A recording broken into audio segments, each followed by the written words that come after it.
ቅድስት ድንግል ማርያም እመቤቴ መንግሥተ ሰማይ እንዲሆን ቤቴ በኃጢአት ጭቃ ብለወስ ቆሜ ከፊትሽ ስወቀስ አንቺ አማላጅ ከዓለም ንጉሥ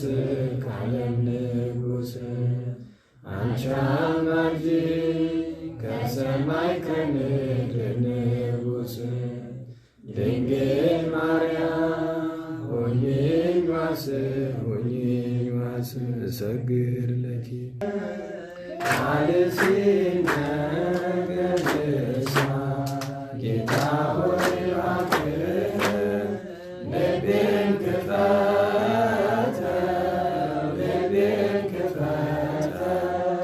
የልድያን ልብ እንደከፈተው ልቤን ክፈተው የልድያን ልብ እንደከፈተው። በስመ አብ ወወልድ ወመንፈስ ቅዱስ አሐዱ አምላክ። በስመ አብ ወወልድ ወመንፈስ ቅዱስ አሐዱ አምላክ። በስመ አብ ወወልድ ወመንፈስ ቅዱስ አሐዱ አምላክ አሜን። የአባቶቻችን አምላክ የቸርነት ባለቤት ቸሩ መድኃኔ ዓለም ከዚህ ሰዓት ከዚህ ዕለት ያደረሰን ቅዱስ ስሙ የተመሰገነ ይሁን። እንዴት ዋላችሁ? እንዴት ሰነበታችሁ? ቸርነቱ፣ ምሕረቱ፣ ይቅርታው፣ በጎነቱ የባሕርይ ገንዘቡ የሆነ አምላካችን እግዚአብሔር ለአምላክነቱ እንደሚገባ ቅዱስ ስሙ የተመሰገነ ይሁን። እመቤታችን ወላዲተ አምላክ ንጽሕት ድንግል ማርያም፣ ቅዱስ መስቀሉ፣ ቅድስት ቤተ ክርስቲያኑ ያከበራቸው ቅዱሳን ሁሉ ስማቸው የከበረ የተመሰገነ ይሁን። እንኳን አደረሳችሁ። ቸሩ መድኃኔ ዓለም ከቅዱሳን ከእመቤታችን በረከት ረድኤት ያሳድርብን። የቅዱስ ኢሳይያስ ትንቢት ምዕራፍ 53 ቁጥር 1 እስከ መጨረሻው። ጌታ ሆይ ነገራችንን ማን ያምነናል? የእግዚአብሔርስ ክንድ ለማን ተገልጧል? ነገራችን በፊቱ እንደ ሕፃን በደረቅ መሬትም እንዳለ ሥር ሆነ። መልክና ውበት የለውም። እነሆ አየነው፣ ደምግባት የለውም፣ ውበትም የለውም። መልኩም የተናቀ ከሰው ልጆችም ሁሉ የተዋረደ የተገረፈ ነው። መከራን የተቀበለ ነው። ፊቱንም መልሷልና አቃለሉት አላከበሩትምም። እርሱ ግን በእውነት ደዌያችንን ተቀበለ፣ ሕመማችንንም ተሸከመ። ስለ እኛ ታመመ፣ እኛም እንደታመመ እንደተገረፈም ቆጠር ነው። እርሱ ግን ስለ ኃጢአታችን ቆሰለ፣ ስለ በደላችንም ታመመ። የሰላማችንም ተግሣጽ በእርሱ ላይ ነበረ፣ በእርሱም ቁስል እኛ ተፈወስን። እኛ ሁላችን እንደ በጎች ተቅበዝብዘን ጠፋን፣ ከእኛ እያንዳንዱ ወደ ገዛ መንገዱ አዘነበለ። እግዚአብሔርም ስለ ኃጢአታችን ለሞት አሳልፎ ሰጠው። እርሱ ግን በመከራው ጊዜ አፉን አልከፈተም፣ እንደ በግ ወደ መታረድ ተነዳ። የበግ ጠቦትም በሸላቾቹ ፊት ዝም እንደሚል እንዲሁ አፉን አልከፈተም። በውርደቱ ፍርዱ ተወገደ፣ ሕይወቱ ከምድር ተወግዷልና ልደቱን ማን ይናገራል? ስለ ሕዝቤ ኃጢአት ለሞት ደረሰ። ክፎችንም ስለ መቃብሩ ባለጸጎችንም ስለ ሞቱ እሰጣለሁ። ኃጢአትን አላደረገምና ከአፉም ሐሰት አልተገኘበትምና። እግዚአብሔር ከግርፋቱ ያነጻው ዘንድ ፈቀደ። ስለ ኃጢአት መሥዋዕትን ብታቀርቡ ሰውነታችሁ ረጅም ዕድሜ ያለውን ዘር ታያለች። እግዚአብሔርም ከሰውነቱ ሕማምን ያርቅ ዘንድ ይወዳል። ብርሃንንም ያሳየዋል፣ በጥበቡም ይለየዋል። ለጽድቅና ለበጎ ነገር የሚገዛውን ጻድቁን ያጸድቀዋል። የብዙዎችንም ኃጢአታቸውን እርሱ ይደመስሳል። ስለዚህም እርሱ ብዙዎችን ይወርሳል፣ ከኃያላንም ጋር ምርኮን ይካፈላል። ነፍሱን ለሞት አሳልፎ ሰጥቷልና ከአመፀኞችም ጋር ተቆጥሯልና። እርሱ ግን የብዙ ሰዎችን ኃጢአት ተሸከመ፣ ስለ ኃጢአታቸውም ተሰጠ። ስለ ቅዱስ ቃሉ ቸሩ አምላክ እግዚአብሔር ቅዱስ ስሙ የተመሰገነ ይሁን። እግዚአብሔር እንደወደደ ጥቂት ኃይለ ቃላትን እንማራለን። ታሪክ ለመተረክ በእርግጥ አይመችም። ቁጥር 7 ላይ ይከሰተ አፉሁ አፉን አልከፈተም የሚለውን መነሻ እናደርጋለን። ዘወትር ከምመኛቸው ነገሮች አንደኛው የጌታችንን ሕማም፣ የሰማዕታትን ግፍ፣ የእመቤታችንን ሐዘን የሚመለከቱ ትምህርቶችን ጠዋት ብንማር እወዳለሁኝ። በተከተተ አእምሮ፣ በቀና ጆሮ፣ ባልበላ ሆድ ይሻላል።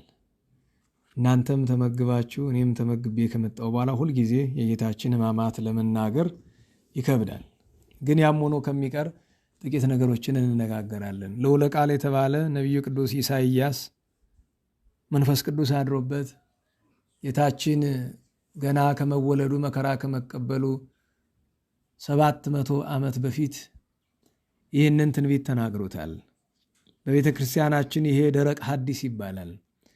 ደረቅ ሐዲስ ማለት በምሳሌ ሳይሆን ነቢያት የሚደረገው ነገር ሳይደረግ እንደተደረገ ሆኖ ታይቷቸው የተናገሩት ነው።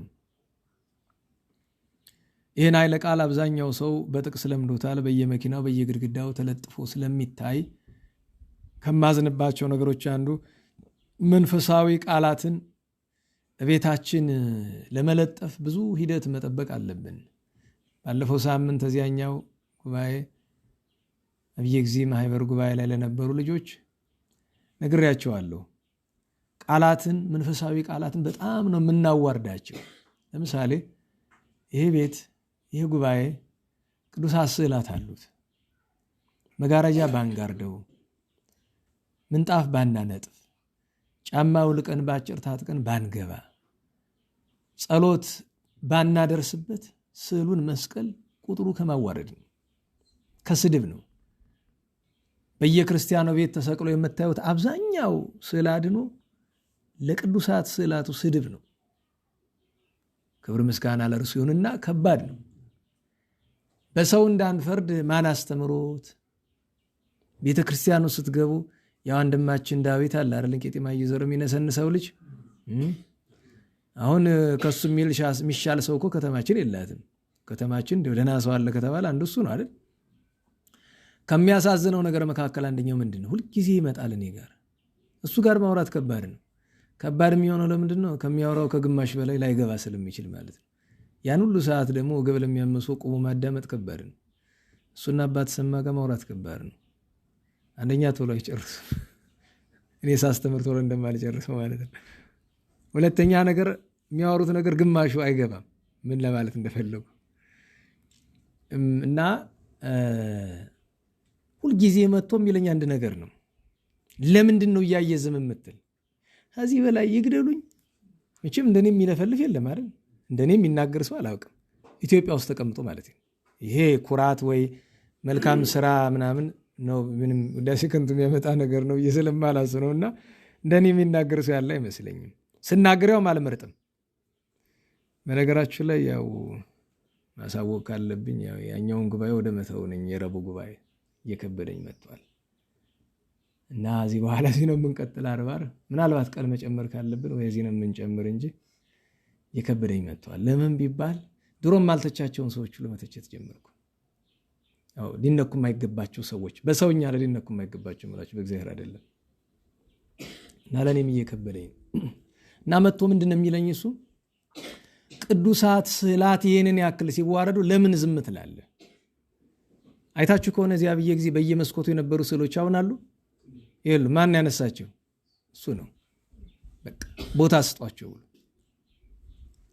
ከሚያናድደው ነገር ምንድነው ታውቃላችሁ? አሁን ከሆነ ድሮ ቅዱሳት ስዕላት የሚቀመጡ የት ነው?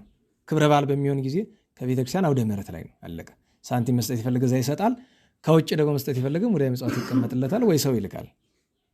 ዛሬሳ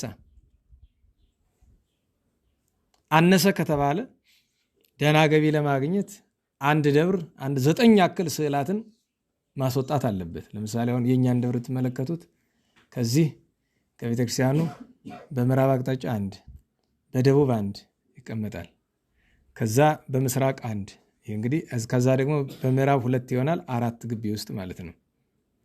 ከዛ ተወጡና እዛኛው አስፋልቱ ዳር 1፣ በዛኛው 1፣ በዚህ ወጣችሁ ወደዛ ልፍሉ 1፣ በወርከው 1፣ እንደው አንድ ሰሞንማ ደባልቄ ድልድይ ሁሉ ሄደው ስዕል አስቀምጠው ነበር። አስቡ። የሚያስገርመው ነገር ግን እንደዛ ሲያደርጉ በነገራቸው ላይ የተሻለ ገቢ ይገኛል። የሚያስገርመው ነገር እሱ ነው።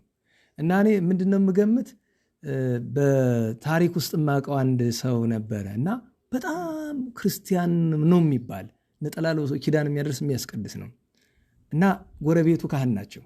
ካህኑ ሴት ልጅ ያላቸው አብረው ይመላለሳሉ እና አንድ ቀን በሰንበት ነጠላውን ለብሶ በትምህርተ መስቀል ሲሄድ አባትና ልጅ ሲመለሱ ያቸዋል። ሰላም ብለዋቸው ከሳቸው ተሳልሞ አብሯቸው ተመለሰ እና የኔ ልጅ ምን ነው ቤተክርስቲያን እየሄድክ አልነበረ?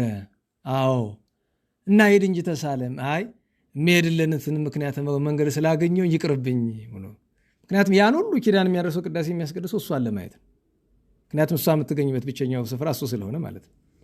እና አንዳንዴ ሳስበው ከዛ መንገድ ላይ ደርሶ የሚመለስ ሰው አለ ማለት ነው። ምናልባት ስዕል አድኖ ስላገኘ እዛ ታዲያ ምንድን ነው ምክንያቱ? ይህ ማለት ትርፍ ገቢ የሚገኝበት ምክንያት ነው የማይገባኝ። ምክንያቱም 9 ስዕል አድኖ እንደዚህ በሚዘረጋበትና 3-4 በሚሆንበት ጊዜ ገቢው በግማሽ ነው የሚቀንሰው። እሱ ነው እኔ ልረዳ የፈለጉት ነው ወይስ ሰው ቂሱን እንደተቀደደ ሰው እያንጠባጠበው እየሄደ ነው በየስዕሉ? ይሄ በጣም ያናደዋል። ትናንት መዛ መንበረ መንግስት ተጋጭቶ መጥቶ ነው እኔ ጋር ሲወቅሰኛ መሸ እና እዛ ሂጄ ማን እንደወቅስ ፈልገ ነው እዛ ሂጄ ሂድ እናንተ ተናገራቸው። እኔማ ተናግሬያቸዋለሁ አንተ ትሻል እንደሆናል። እና ቅዱሳት ስዕላትና መንፈሳዊ ቃላትን በተለይ ባጃጅ ምናምንቴ ሌላም ነገር ያላችሁ ሰዎች ካላችሁ እባካችሁ መጋረጃ ጋርደው ብዬ ነበር፣ አልጋረድከው። የማይጎዳ ከሆነ አንሳው። አንዳንድ ጊዜ ደግሞ የሰው አጨካከኑ በምን እንደሚለጥፉት ታውቃላችሁ? በዚህ በኮላ ይሄ ግሉም ይባላል አይደለም? ከያዘ የማይለቅ ነገር ማጣበቂያው በሱ ስላድነውን እኔ ቤት አለላችሁ። እኔ በፊት የነበሩት ሰውዬ እኔ ቤት ዛሬ 10 ምናምን ዓመት እኔ ሳልገባባት ቤቱን የነበሩ ሰውዬ አጥማቂ ምናምን የሚሏቸው ሰውዬ ናቸው። እንደዛ አድርገው ለጥፈውት 2 ምርጫ ነው ያለ። ወይ እንዳለ መተው ነው፣ እንዳለ እንዳልተው ደግሞ አጓጉል ቦታ ላይ ነው ያለ። የሚገርማችሁ ነገር አሊያ ላንሳው ካልኩ ተቀዳዶ ነው የሚነሳው። እና እዛው እንደዛው ሆኖ ካገኝ ምን መሰላችሁ፣ አንድ የተቀደሰ ስዕል እንደማይነሳው ነው ብታነሱት የሚበላሽ ከሆነ እዚያው ላይ እንዳለ ክብሩን መጠበቅ ጥሩ ነው። ምናልባት እኮ እስከዚህ ዳርቻ ሊኬድ ይችላል። ለምሳሌ አንድ ሰው ቤት እንደዛው ነው ግድግዳው ሆኖ ሰውየው የማያከብረው ነው። ስዕሉን ብታነሱት የሚቀደድ ከሆነ ለስዕሉ ስትሉ እኮ ቤቱ ይገዛል ገንዘብ ካለ። ከዛ በኋላ ቤቱ የጸሎት ቤት ማድረግ ነው፣ የእንግዳ ማረፊያ ይሆናል። የአባቶች ሲመጡ ግማሹ ተከፍሎ ማለት ነው። እንደዚያም እኮ ሁሉ ይታሰባል። ይሄ ምን ይባላል? ለስዕል አድኖ እስከዚህ ድረስም ዋጋ ይሰጣል። 5-10 ሚሊዮን ብር አወጥተህም ለአንድ ስዕል ክብር ስትል ቤት ልትገዛ ትችላለህ።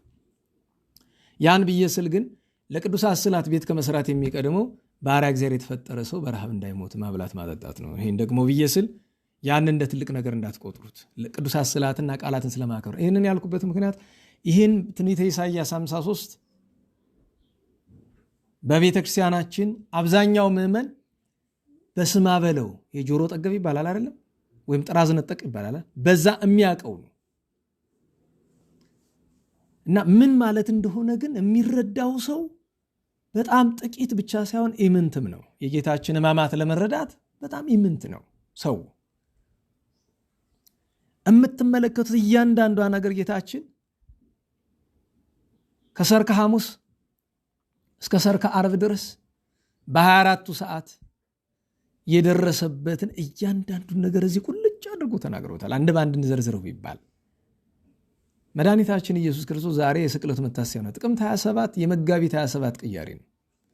ብዙዎቹ ግን የኛ ያው መነገጃ ተደርገው በዓላት መጋቢት 17 መጋቢት 10 ተቀይሮ ይከበረው መስከረም 17 ነው አይደል? መስቀል ታቦት ያለባቸው አብዛኞቹ አድባራት ግን መጋቢት 10ንም ያከብራሉ፣ መስከረም 17ንም ያከብራሉ። መጋቢት አቦ ቅያሪ ነው፣ መጋቢት ጥቅምት 5 ይሄ ነው።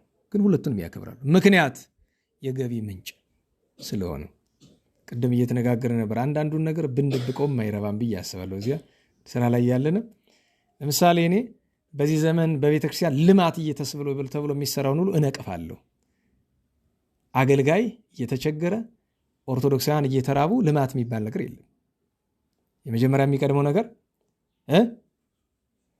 የተራበውን ማጉረስ የታረዘውን ማልበስ ነው። እና እንደዛ ብዬ ስል የለም። አሁን ለምሳሌ ይሄኛው የምታዩት አውደ ምሕረቱ እኮ የሰፋ ታቦት ለማዞር ስለጠበበ ነው አሉ። መጀመሪያ ደረጃ ለምንድን ነው 3 ታቦት የምታወጡ ነው ጥያቄ።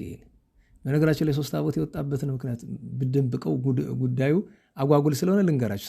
3 ታቦት ሲወጣ እኔ ያስታውሳለሁ እንጂ 1 ታቦት ነው የምናወጣ የነበረ። 3 ታቦት የወጣበት ምክንያት ምዕመኑ 1 ታቦት የሚያወጡ 2ቱን ሽጠውት ነው እያለ እያማነ ነው ተብሎ ነው። በነገራችሁ ላይ እንደዛ ያለ ምዕመንም አስቡት እንዴት ያለ ጭራቅ እንደሆነ። በእርግጥ ግማሽ ሐቅ አለው ሰርቆ የሚሸጥ እንዳለም እናውቃለን፣ እሱን ሳንዘነጋ። ግን ታቦትን ምዕመን ሊቆጣጠር አይችልም። ገብቷቸዋል? አይችልም። አስባችሁታል? ምን ታረጋለህ? ምዕመኑ ታቦት ሰረቀ እንዳይለኝ ታቦቶችን በሙሉ ያሉትን አወጣለሁ። ከዛ ደግሞ ጠበበኝ ትልና በሰው ነፍስ እየቀለድክ መዞሪያውን ታሰፋዋለህ። እዛ ነው። እንዴት ዋላችሁ? እና መቼም ማሰብ ጥሩ ነው። መንፈሳዊ ጭንቅላት ሕሊና ያለው ሰው ጥሩ ነበረ፣ ጠፋ እንጂ ብዙ። እና መንፈሳዊ ቃላትን የጌታችንን ሕማማት ለመረዳት በጣም ጥረት ያስፈልጋል። እኔ በእውነቴ ለምሳሌ ዛሬ ኪዳን ስታደርሱ ወልድ ዋሕድን ሴብ ጸጋ ያደረሳችሁ አይደለም? መልካም ነው። ዜማ የተፈለገበት ምክንያት ምን ይመስላችኋል? በነገራችሁ ላይ ዜማ ራሱን ችሎ የሚቆም ነገር አይደለም። ነናዋላችሁ። ለምሳሌ አንድ መዝሙርን በዘር ተዘምሩትና ከዛ ቀጥሎ ዘሩን ትታችሁ እስኪ ዜማውን ብቻ በሉት። ተራ ጩኸት ነው እኮ። አያችሁ? ዜማ የተፈለገ ለምንድን ነው? ዘሩን ምስጢሩን ለማገዝ ነው እንጂ ራሱን ብቻውን ችሎ የሚቆም ነገር አይደለም። ባዶ ዜማ ምን ያደርጋል? ለዛ እኮ ነው ዜማ ምንድን ነው ከተባለ በባዶ ጩኸት ነው። ከዘርና ከምስጢር ጋር ሲሆን ግን ምን ይባላል? ስልት ያለው ጩኸት ይባላል። ስልት ያለው ምክንያት ያለው ጩኸት ይባላል። አሁን የጌታን ሕማማት ለመረዳት ወልድ ዋሕድን እንኳ እቺን ኃይለ ቃል ተረድቶ እውነት ለመናገር በነገራችሁ ላይ ይኸውላችሁ መቼም በልተን ጠጥተን የምንናገረው ነገር አልነበረም የጌታን ሕማማት። ሁለተኛ ነገር ሰው ፊት እንደዚያ መሆን አይገባም እንጂ እያንዳንዷ ቃል ኃይለ ቃል ማለት ነው የእንባ ዘለላ ታስወጣለች። ግድ ነው እንደዚያ ታደርጋለች። ያ እንግዲህ ለተሰጠው ሊያደርገው ይችላል። ግን ስንማር አሁን መቼስ ቃላትን የመናገር ያክል ነው። ሕማሙን ሞቱን ከአንጀት በጣም ከልብ ለማሰብ ከፈለጋችሁ ብዙ ጊዜ ከቤቱ ነው እነዚያን ኃይለ ቃላት በጸሎት ጊዜ ማሰብ ነው። በነገራችሁ ላይ አምና ነው ታቻምና ነግሬያችኋለሁ። የእመቤታችንን ሰብአኮ እምበከየ እብን ሰው ይቅርና ዘበጽሑኪ ምንዳብያተ ሶበ ይሰምዕ በእዝን የደረሱብሽን መከራ በጆሮ ሲሰማ እንኳን ሰው ይቅርና ምንም ያለቅስ ነበር ይላል። በዚያ ሰዓት የንታ እንባቸው ይወጣልና ይገርመኛል። እና ለምንድን ነው እየስላቸው ደንጊያ ያለኝ እኔን ይመስለኛል። ደንጊያ የሚለው መጽሐፍ እኔን ይሆናል። ለምን ቢባል ስለ ጌታ ስለ እመቤታችን ካላለቀስኩኝ ደንጊያ ነኛ። ሰውማ እንኳን ስለ እመቤታችን ስለ ጌታ መከራ ተነግሮት ላላፊ አግዳሚ ያለቅሳል እኮ አይደል? እውነቴን ነው። አንዳንዴ ይውላችሁ ከድካሜ ትምህርት ልስጣችሁ። ከክፍተቶች አንዱ ለምሳሌ ዛሬ በየዕለቱ ፈተና አለ። ትናንትም ሌሊትም ቀንም አለ። እኔ ግን አንዳንዱ ነገር ይገርመኛል። ለምሳሌ ቤት በር ላይ ቆሜ ቤቴ በር ላይ ቆሜ አንድ የኔ ቤቴ ይመጣል እና ከበሩ ትንሽ ገባ ብዬ ነው ያለው። ቀጥ ብሎ ወደ ቤት ሊገባ የቀኝ እግሩን ሱሪ ሸክፎታል።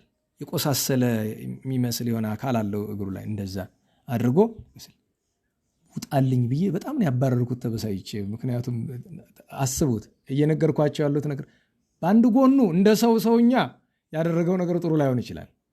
ለምንድን ነው ቁስሉን ገልጦ ወደ እኔ የሚመጣው? አስቡት። ይሄ ነዳይ ማን ነው? እግዚአብሔር ይወቅ። እኔ አላቅም። እንግዲህ ሌላ ምርምር ውስጥ አልገባም፣ ግን አባረሬዋለሁ። ማንም ይሁን ማንም ግን ማባረሩ ትልቅ በደል ነው። ትልቁ ችግር ምን መሰላችሁ? ሊያጠፋን የሚፈልገው ሰው በዛና ችግር ሆነ። እሱ እኮ ነው። አሁን አያችሁት? ቀላሉ ነገር ደህና አደርኩኝ። በእርግጥ ይኸውላችሁ ነዳያን ሆኑ ምንም ምክንያት ሲመጣ ጌታችን ለአቡነ ኪሮስ ያስተማራቸዋል አይደል? ማንንም ሰው ሰላምታ ሳያቀርብልህ ሳትመረምረው ቤት እንዳታስገባው ብሎ ጌታ ለአቡነ ኪሮስ አስተምሯቸዋል። ለምን እንደዚህ አድርገው አባ በብኑዳ ተጎድተዋል። ታላቁ በብኑዳ ፍጻሜያቸው ቢያምሩም ለጊዜው ተጎድተዋል። እሱ እንዳለ ሆኖ ግን በአንድ ጎኑ ሰውኛውን ታስቡታላችሁ። ሰውነን ጥንቃቄ ፍርሃት የሚባል ነገር አለ። አጥፊው በዛና ይሄ ሰው መቼም ታውቃላችሁ፣ እንኳን ብዙ ታሪክና መጻሕፍት ለሚያነብሰው ታውቃላችሁ ማጥፋት ሲፈልጉ ምን መስለው እንደሚመጡ ማለት ነው። እና አሁን ነው ብቻ ግን ዞሮ ጥቅሉ ነው ምንድነው ያደረኩት ነገር 101% ስህተት ነው። ገብቷቸዋል። አይተው አንዳንድ ጊዜ ተው እሱ አይደለም ቆየኝ ከሱ ምን ፈልገው ነና ብሎ የሚፈልገው ነገር ካለ ልመና ከሆነ ሰጥቶ መስደድ ነው። እና መንፈሳዊ ቃላትን ሲሰብኩትና ሲኖሩት በጣም የተለያየ ነው። በነገራችን ይህንን የምነግርበት ምክንያት ለምን መሰላችሁ? ቢያንስ ራሳችንን መውቀስ እንድንማር ነው። በመጠኑም ቢሆን በሌላ ነገር እንኳን ምሳሌ መሆን ቢያቅተን ቢያንስ ከስህተታችን ሰዎች እንዲማሩ ማድረጉ አንድ ነገር ነው። በልኩ ማለት ነው። ለምሳሌ የማልነገራችሁ ብዙ ስህተት ይኖረኛል፣ አይጠቅምም፣ ለእናንተም ይጠቅም አይሆንም። እንደዚህ ያለውን ግን ያስተምራል። ለሁሉም የጌታችንን ነገር ለመረዳት ወልድ ዋሂድን እስየብ ጸጋከን አሁን እስየብ ጸጋኪ ብለን እመቤታችንን ስናመሰግን የተሰጠሽን አመሰግናለሁ ነው። ግን ጸጋኪና ጸጋከ የቃሎቹ አቀማመጥ ተመሳሳይ ናቸው። ለጌታ ግን እስየብ ጸጋከ ማለት የምትሰጠውን ነው። አያችሁ፣ ጸጋው ሰጠ ነው አይደለም? ጸጋ ስጦታ ነው አይደል? እመቤታችንን ስጦታሽን አመሰግናለሁ ምንድን ነው ትርጉሙ? የተሰጠሽን። ጌታችንን ስጦታን አደንቃለሁ ምንድን ነው? የምትሰጠውን አይደል? ለምሳሌ ቡርክት ስንላት እመቤታችን መርገመ ሥጋ መርገመ ነፍስ የሌለብሽ በረከተ ሥጋ በረከተ ነፍስ እያማለድሽ የምታሰጭ እንላለን። ጌታችን ቡሩክ ስንለው ግን መርገመ ሥጋ መርገመ ነፍስ የሌለብህ አንለው። ከዚህ ጥቅስ እንዴት ብሎ ይደርሳል አይደል? እንደዛ አይደለም የምንለው። ምንድን ነው የምንለው? በረከተ ሥጋ በረከተ ነፍስን የምታድል ነው። ቡሩክ ማለት በረከተ ሥጋ በረከተ ነፍስን የምትሰጥ እና እስየብ ጸጋከ ማለት የምትሰጠውን ለሰው ልጆች ለፍጡር የምትሰጠውን ጸጋ አመሰግናለሁ ነው። ኦ ወልድ ዋሂድ አንድያ የእግዚአብሔር የባሕሪ ልጁ አንተን አመሰግናለሁ። መዓልተ ወሌሊተ በመዓልትም በሌሊትም ንፌኑ አኮቴተ ምስጋናን እንልክልሃለን አለና በሶስተኛ ወገን ሂዶ በእንተ ፍቅረ ሰብ በአውደ ጲላጦስ ዘሞተ እርሱ እኮ በጲላጦስ አደባባይ ስለ ሰው ፍቅር የሞተ ነው። ዘር ያው እያገዛችሁኝ ነው ይዘነጋል እንዳልዘል ማለት ነው። ከዚያ ምድረ ዘመሰረት አይደል? ምድርን የፈጠረ ወሳረረ ሰማያተ ሰማያትን የዘረጋ ያዘጋጀ ከመገብር ታትሕተ እንደ ባሪያ እንደ አገልጋይ ዝቅ አለ። ወታገሰ ቅንዋተ መስቀል ወጽፋተ በመስቀል ላይ መቸንከርን በጥፊ መመታትን ታገሰ። በአንጻረ መስቀል ቆሞ የወዳጅ ለቅሶ ይባላል። በመስቀሉ አንጻር በስተግራ ቆሞ በስተቀኝ እመቤታችን አለች። ዮሐንስ በከየ ዮሐንስ አለቀሰ። ዮሐንስ ለቅሶ ምን ይባላል? አባቶቻችን 70 ዘመን ሲኖር 20ውን እንባ 20ውን እዥ ቀሪውን ዘመን 30ውን ግን ደም ካይኑ ይወጣ ነበር ይባላል አይደል? በዚህ ምክንያት እንዲህ ባለው ቀን ሲለመን እመቤታችንን ሲለምናት ደራሲ ይሆናል። በፈቃድ አቡሁ በስምረተ ርሱ በአባቱም በርሱም ፈቃድ አመርሶ ይሰቀል በፈቃዱ በተሰቀለ ጊዜ ወአመተ አገሰ ሐጻውን ተቅዱስ መስቀል የመስቀል ላይ ችንካርን በተናገረ ጊዜ በታገሰ ጊዜ ሶበ ሰማይኪ ማርያም ዘነገሩኪ በቃል መልእክተኛ መጥቶ አረ ልጅሽን እንዲያደርጉት ብለው በነገሩሽ ጊዜ ነው ዘወዘ ማይንትኪ ከመማየ ክረምት ዘይፈለፍል እንደ ክረምት ውሃ ይፈስ የነበረ እንባሽን ድንግል ወላዲተ አምላክ ቃል አካላዊ ቃልን የወለድሽ ድንግል እመቤታችን ቤዛ ይኩንን ማየ አንበኪ መሐጉል አለ። ከጥፋት ከክፋት ከገሃነመ እሳት እንባሽ የፈሰሰ እንባሽ ቤዛ ይሆነን አለ። ታዲያ ደራሲ ምን ብሎ ይለምናል?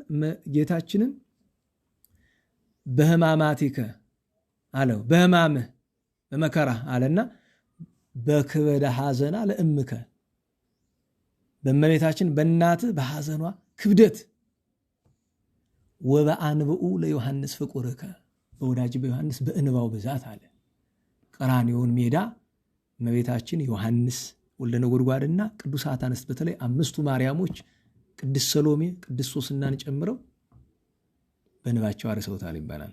ለዚያ ነው በአንጻረ መስቀል ቁም ዮሐንስ በከየ አለቀሰ እንዘ ይብል ወይልየ ወይልየ ወዮታ ባለው ቃል የዛሬ ቅዳሴ ዮሐንስ አፈወርቅ ላይ የተአለ አይደል በከይዎ ዲያቆናተ ካህናት ጋር የሚያዋቅሰኝ ምንድነው? አሁን በቀደም አንድ በሪጌታ ጋር እየተነጋገርን ነበር። ዲያቆን በከይዎ ብሎ ሲል አልቅሱ ብሎ ሲያዝ እሱሳ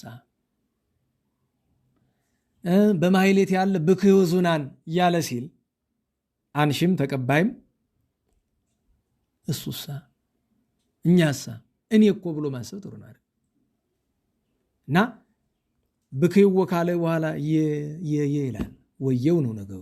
ያ የመጀመሪያው የእመቤታችን በአንጻር ነው። 2-3 አይነት አተታ ስላለው ሁለተኛው ዮሐንስ፣ ሶስተኛው የቅዱሳት አንስት። አንድም የመጀመሪያው የእመቤታችን የዮሐንስ የቅዱሳት አንስት፣ ሁለተኛው የመላእክት ሊቃነ መላእክት፣ ሶስተኛው የሥነ ፍጥረት ሁሉ ጩኸታቸው፣ ሐዘናቸው፣ ለቅሷቸው ነበር። በነገራችን ላይ ጌታችን በሕማሙ ጊዜ መስቀሉ ላይ የተደረገው ነገር ወንጌላውያን መግለጥ ስላልቻሉ በሰው አማርኛ፣ በነገራችን ላይ መጽሐፍ ቅዱስ የተጻፈው በሰው አማርኛ ነው። በሰው አማርኛ መሆኑን የምታውቁት ለምሳሌ በዘፍጥረት 6 ላይ የሰው ልጅ ስለፈጠረ እግዚአብሔር ተጸጸተ ይላል አይደል? ያሁን የሰው አማርኛ ነው። ወነስሐ በእንተ ዘገብሩ ለሰብእ ይላል። ሰው አማርኛ ነው። ለእግዚአብሔር ክብር የሚመጥን አማርኛ አይደለም፣ ግን ለኛ እንዲረዳን ተብሎ ነው። ቅዱስ ኤፍሬም ሶርያዊ ምን ይላል? ጌታ ከመቤታችን ሰው ከሆነ ጊዜ ጀምሮ ይላል ክብሩን ሰወረ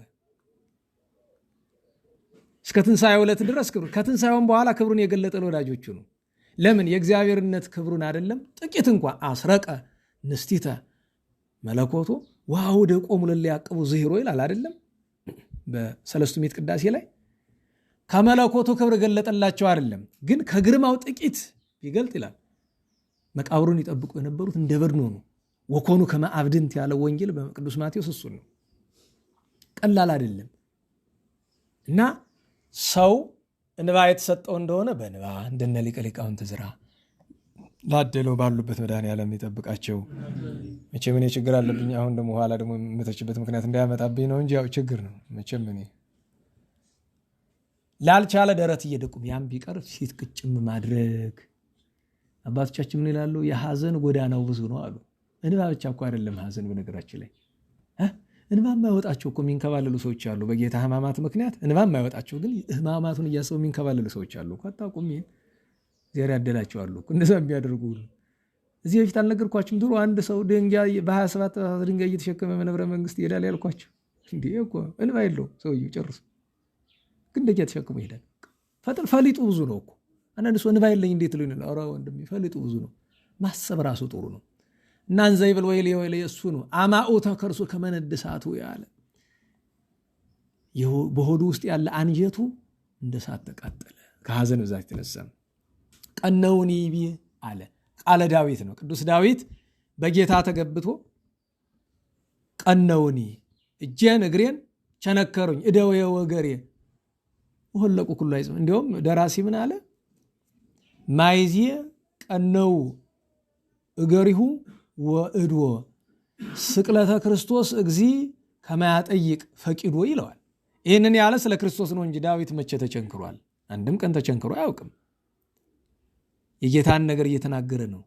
ወለቁ ኩሉ አይጽምት። በነገራችሁ ላይ መናፍቃንን ጠርታችሁ ስለ ጌታ ሕማማት ብትጠይቋቸው ምንም የሚያውቁት የሚያስቡት ነገር የላቸውም።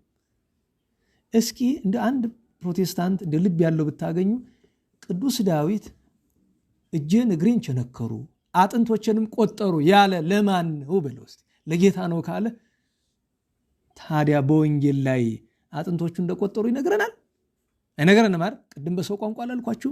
የሚገለጠውን ያክል ነው የገለጡት። እኛ የምንችለውን ያክል ነው። ከዚያ ቀጥሎ ማለት ከመሰራቂ ውፋያት እንደ ሌባ እንደ ሽፍታ ጸፉኒ መልታይት በጥፊ መቱኝ አለ ፊቱን። ፀሐይ ጸልመ አለ። መቼስ ፀሐይ የፈጠረውን ያውቃል። እንስሳት አራዊት የፈጠራቸውን ያውቃሉ። እኛንን እንጂ ችግረኞች። ወወረደ መኮነ ጨረቃም ደም ለበሰ ወከዋክብት ወድቁ ፍጡነ።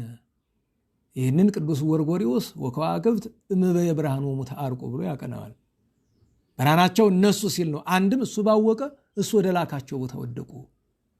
ከመይራዩ ርቃኖ ለዘአልበሶሙ ብርሃነ አቃቤ ሰዓት ከብቴ ለዘፈጠረ ብርሃነ ብለውታል።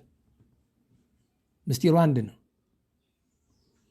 እያችሁ ሰው ፈጣሪውን ሲያራቁት ፀሐይ፣ ጨረቃ፣ ከዋክብት ተራቁት ላለማሳየት ድርግም አደረጉት፣ አጨለሙት።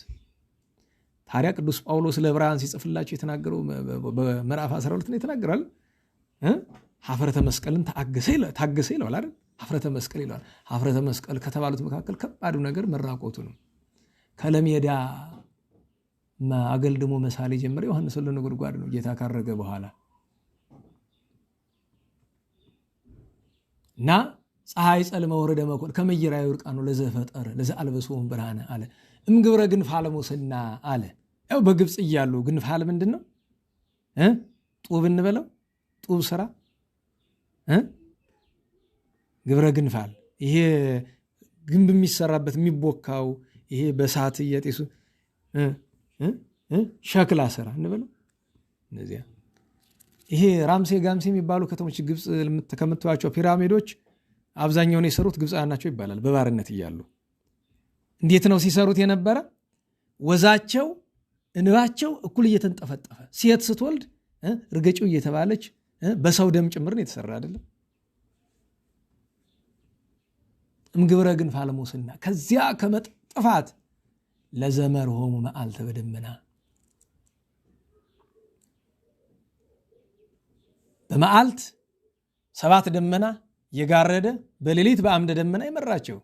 ወሴሴው መና በሐቅለ ሲና በሲና በረሃ 40 ዘመን መና እያወረደ የመገባቸው። ይህን ሁሉ ላደረገ ሰቀል ወዲ በእጽ በዕፀ መስቀል ሰቀሉት በመከር ቀያፋ ዋን አለ። በሁለት ክፉ ካህናት ምክር። ዛሬ ትችት ቀን አይደለም እንጂ ዛሬ ክርስቶስን የሚሰቅል ስንት ካህን እንዳለ መድኃኔዓለም ያውቀዋል። ክርስቶስን መስቀል ምንድን ነው? በምዕመናን ላይ መቀለድ ነው። በነገራችሁ ላይ ምዕመናን ክርስቶስን የሞተላቸው መድኃኔዓለም ፈጣሪያችን እግዚአብሔር ሞቶልናል ሁላችንም። እሱ በሞተለት ላይ መቀለድ ከባድ ነው። እሱ የሞተለት ክርስቲያን እየታረደ አለማዘን ከሃና ከቀያፋ። በነገራችሁ ላይ ሃና የሚለውን በዜማ ቤት በአንዳንድ መጽሐፍ ቤትም አጥብቁት። ሃናና ቀያፋ ብለው ላይ የለም እችን ለኛ ተውልን እንላለን። እኛ ደግሞ ለምን ሃና የሴት ስም ነው፣ ሃና የወንድ ነው። ለምን ብትሉ ሃናንያ ተቆርጦ ስለሆነ ያላችሁ እንደዛ ነው ያዙት። ሃና ምን ለዛ ነው ገብቷችኋል? ሃና ለሴት ሃና ለወንድ ሃናንያ ነው። ሃናንያ ሃናን የመሳሰሉ ስሞች እንደዚህ አላቸው። በእነዚህ ሰዎች ምክር እና እምግብረ ግንፋለ ሙስና ለዘመርሆሙ መዓልተ በደመና ወሴሴውምና በሐቅለ ሲና ሰቀል ወስዲ በመከረ ቀያፋ ወሐና 40 መዓልተ ወ40 ሌሊተ ለዘአወረደ ሎሙ ኅብስተ አለ። እየንተሰናይ አንድም እየንተሰናይት ሊል ይችላል። ስለበጎ ስላደረግላችሁ በጎ ፈንታ ፈደይ ወኪተ ክፉ መለሱለት። ጣኔዎስ ገብረ ላዕለ ዕብራዊ ሐሳረ። ጣኔዎስ የሚባል ስፍራ ታውቃላችሁ አይደል? አንድም ስመሰብ ነው ብሎ ግብፃዊን መከራ ያሳየው የነበረው ነው። ጣኔዎስ ገብረ ላዕለ ዕብራዊ ሐሳረ አለ። ግን ባይቱ ግብርናቱ አታስታውሱም? ቅዱስ ሙሴ ግብፃዊ ዕብራዊን ሲገፋው ተበቅሎለት ግን ምንድን ነው የሚለው? ባይቱ ግብርናቱ የተዘከረ ባርነቱን የተደረገለትን ውለታ ረስቶ ዕብራዊ ርጉም ዲበ ፈጣሪው ተአየር አለ። ተረገመ ዕብራዊ በፈጣሪው ላይ ፈጣሪውን ተገዳደረ። ማይበራና አይሁድ ተመደበሉ። የዚህ ታሪክ ይገርመኛል። ጲላጦስ መስፍኑ ጌታችንን በአደባባይ አቁሞ ሲወቅሰው፣ ሲከሰው፣ ሲመረምረው ድንገት መልእክተኛ ይመጣና አረ መልእክት አለኝ ጌታ ይላል። ምንድን ነው? አብሮቅላ ልካኝ። አብሮቅላ ማለት ሚስቱ ናት። ምን አለች ይላል። እንካ ነሳ ብሎ ወረቀቱን ይሰጠዋል። በዚህ ጻድቅ ምክንያት ስሰቃይ አድሬያለሁ፣ በህልሜ ብዙ ነገር አይቻለሁና እጅህን እንዳትሰድ ዕዳ እንዳትገባ የሚል ነው። ለምን እንደዛ አለችው ቢሉ ሌሊቱን ሙሉ ዘንዶ ሲጠመጥማቸው ሲውጣቸው ሲተፋቸው አይታለች።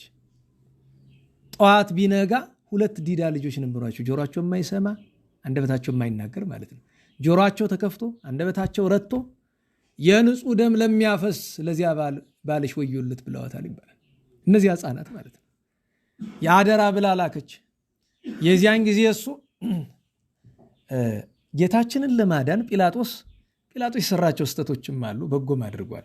ምንም የዛን ጊዜ ያላመነ ነውና ስተቱን አናዳንቀውም፣ ግን ስተት ሰርቷል። ለምሳሌ ከነዚህ መካከል አንደኛው ገርፎ መስጠቱ። ምክንያቱም በሕግ የሚሰቀል አይገረፍም። በዚያ ላይ ሲገርፉት ቁጭ ብሎ አላየም። ያ ሁሉ መዓት ሲወርድበት አላየም እሱ።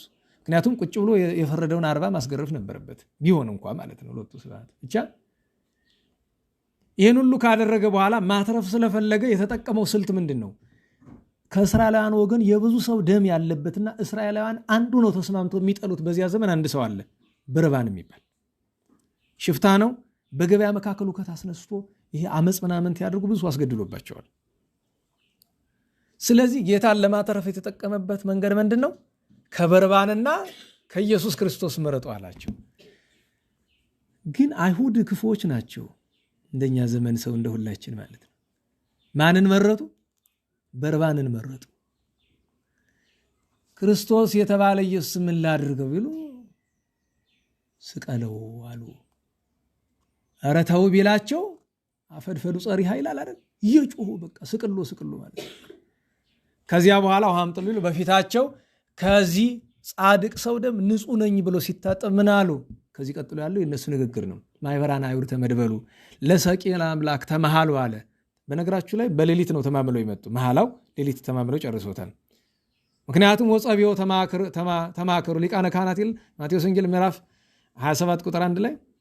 በነገራችሁ ላይ የጌታ ሕማማት እንዲሰማችሁ ከፈለጋችሁ ብቻችሁን ስትሆኑ የማቴዎስ ወንጌል ምዕራፍ 27 ቁጥር 1 እስከ መጨረሻው ያለውን ጮክ ብላችሁ ለራሳችሁ አንብቡት፣ ይገባችኋል። እርግጠኛ ነኝ ይገባችኋል። አንብቡት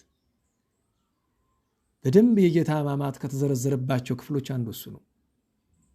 የደረሰበት ነገር እጁን ሲታጠብ ንጹህ ነኝ ብሎ ምን አሉ? ደሙ ላይሌነ ወላይለ ወሉድነ፣ በእኛ ብቻ ሰው እንዴት ያለ ነገር በልጅ ልጆቻችንም ይድረስብን ብለው ራሳቸውን ረገሙ። ከዚያ ቀጥሎ አንስተ ገሊላ ኩሎን፣ ማርያም መግደላዊት፣ ማርያም እንተ ፍረት፣ ማርያም እህተ አልዓዛር፣ ማርያም መማርቆስ፣ ማርያም ባውፍልያ፣ ማርያም እመዮሳ፣ ማርያም እንተ ያዕቆብ፣ እነዚህ ሁሉ 7ቱ ማርያሞች፣ ቅድስት ሰሎሜ፣ ቅድስት ዮሐና፣ ቅድስት ሶስና፣ ሱዛና የሚሏት እነዚህ ሁሉ እናቶች ሌሎቹም ተከትለዋቸው አንስተ ገሊላ ኩሎን አለ። ለምን? ከገሊላ ተከትለው ስለመጡ። የተሰቀለ በኢየሩሳሌም አለ። ዲሃ ለጽዮን፣ የጽዮን ልጆች አሉ የተባረኩ አድሏቸው የጽዮን ልጅ መባል። አስቆቀዋሁ ለመድን፣ መድን ክርስቶስን አለቀሱለት አለ። ጌታ ግን ተመለሱ ብሎ ምን አለ? ለእኔ አታልቅሱ፣ ለራሳችሁና ለልጆቻችሁ አልቅሱ አለ። አለቃቀሳቸውን ግን መጠኑን ለመናገር ከመኦፈ መንጢጥ እንደምትባል ርግብ እዚህ ሲጽራ ገጹን ፊታቸውን እየነጩ አለቀሱ አለ። ከዚያ ቀጥሎ የሚናገረው ክብሩን ነው። ከማንበሳ ትንሣኤከ ነናዋላችሁ። አንበሳ ለረጅም ሰዓት ይተኛል። የተኛ ጊዜ በዙሪያው አለ አይጡ፣ ጉርጡ፣ ድንቢጡ፣ ትናንሹም ትላልቁም የሞተለት መስሎት በጣም እንቅልፋም ነው ይባላል። አንበሳ ከተኛ ቶሎ አይነቃም ይባላልና ያን ጊዜ ሲነሳና ሲያገሳ ግን ያው የአራዊት ንጉሥ ነውና ዲያ ነው። አንድም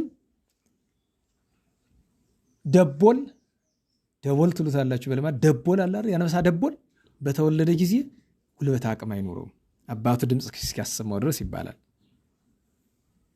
በዚያ ምሳሌ ነው ከማንበሳ ትንሣኤከ። ኋላ ግን ድምፅ ሲያሰማው ይነሳል። እምክቡድ ነው አምካ አለ። ከባድ እንቅልፍ አለው። ምንድን ነው ከባድ እንቅልፍ የተባለ? ሞት። ከመገብር ታትሕትከ፣ እንደ አገልጋይ እንደ ባሪያ ዝቅ አደረግክ ራስህን። ይታፈሩ ይፈሩ ወይሰሩ አለ። ይዋረዱ ኩሎሙ ጸላኢትከ፣ አንተን የሚጠሉልህ ይዋረዱ አለ አባ ጊዮርጊስ። ስብሐት ለከ አለ። ክብር ምስጋና ለአንተ። ሰጊር ለአቡከ አለ። ስግደት ለአባት። እበይ ለመንፈስከ ገናናነት ለቅዱስ መንፈስ አለ። ሶስቱም የሶስቱ ነው። ለአንዱ ሰጥቶ ቢናገር ልማደ መጽሐፉ ነው እንጂ ስብሐት ለከ ያለው ለአብ ለወልድ ለመንፈስ ቅዱስ፣ ሰጊር ለአቡከ ያለው ለአብ ለወልድ ለመንፈስ ቅዱስ፣ እበይ ለመንፈስከ ያለው ለአብ ለወልድ ለመንፈስ ቅዱስ አለ። ወምህረተ ፈኑ ለሕዝብከ ለእኛ ለምእመናን ለባሮች ለሕዝብህ ምሕረትን ላክ አለ ለዓለመ ዓለም አለ። ይሄ እችን መረዳት እንኳ እችን ከተረዳን እንኳ የጌታ ሕማማት ጥቂት ፍንጭ አገኘን ማለት ነው። ታዲያ ሰዓት እንዳይሄድብን ወደ ጻድቃን እንግባ። የጌታን መከራ ማሰብ የተቻላቸው ቅዱሳንን ዛሬ እናስብ። በተለይ አባታችን መብዓ ጽዮን ወይም በቆብ ስማቸው አቡነ ተክለ ማርያም ነው ስማቸው። በምስጢር ደግሞ እመቤታችን በትረ ማርያም አለቻቸው ይባላል። አባታችን መብዓ ጽዮን ታውቃላችሁ፣ 27 ማክበር በጣም በምዕመናን ዘንድ የተለመደ በሳቸው ምክንያት እንደሆነ ከዚያ በፊት አልነበረም አይደለም። በጣም ግን እየዞሩ የጌታን ሕማማት በመስበክ ዝክር በመዘከር ትልቅ ቸርነት ያደረጉ ለኢትዮጵያ ሕዝብ ኢትዮጵያዊ ጻድቅ በአፄ ዘርዓ ያዕቆብ ዘመን ከሱ በኋላም በነበሩ ነገስታት ዘመን የነበሩት እኒህ ጻድቅ ናቸው። ነገራቸው ላይ እና አቡነ መልከ ጼዴቅ የሚዳው እና አቡነ ሀብተ ማርያም እና አቡነ መብዓ ጽዮን በአንድ ዘመን ናቸው። አቡነ መብዓ ጽዮን ያስገርማቸዋል። በነገራችሁ ላይ አቡነ መብዓ ጽዮን የሳሉት የቅዱስ ጊዮርጊስ ስዕል አሳያቸዋለሁ። አንድ እሳቸው ራሳቸው ጻድቁ የዛሬ 600 ዓመት አካባቢ የሳሉት ስዕል አለ። በጣም ግሩም የሆነ የቅዱስ ጊዮርጊስ ስዕል ማለት ነው። በጣም የታወቁ ሰዓሊ፣ የታወቁ ባለቅኔ፣ የቅዱስ ያሬድ ጽዋት ዜማ የድጓ ምሁር እኮ ናቸው። ነገር ግን አይታችሁ ከሆነ መጽሐፍ አብዝቶ የሚገልጠው ቅድስናቸውን ትሩፋታቸውን ነው እንጂ ሊቅነታቸውን የሚገልጥ ገድላቸውን ተመልከቱት። ብዙ አይገልጠው ማለት ለምን? ምን ቁም ነገር አለው? ሊቅ መሆን እኮ አይደለም ቁም ነገሩ። የኒ ቅዱስ ከሌሎች ቅዱሳን ለየት ያለ። በነገራችሁ ላይ በቤተ ክርስቲያናችን በሰማይ በቅዱሳን ጉባኤ መካከል ቅዱሳን ሁሉ እየመጡ ሲሰግዱለት አቡነ መብዓ ጽዮን ሲደርሱ ታቅፎ ሲስማቸው አይተው የመብዓ ጽዮን ከቅዱሳን በላይ ክብር ያሰጠው ገድሉ ምንድን ነው? መድኃኔ ዓለምን መውደዱ ነው።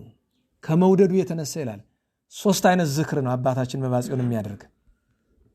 አንደኛው የቅዱሳን ዝክር ነው። ሁለተኛው የእመቤታችን ዝክር ነው። ሶስተኛው የመድኃኔ ዓለም ዝክር ነው። የመድኃኔ ዓለም ዝክር ከእመቤታችን አይቀላቀልም። ዝክሩ ራሱ ሲዘጋጅ ለምሳሌ ጠላ ከሆነ አይቀላቀልም። ለእመቤታችን ለብቻው ነው የሚዘጋጅ ለክብሯ።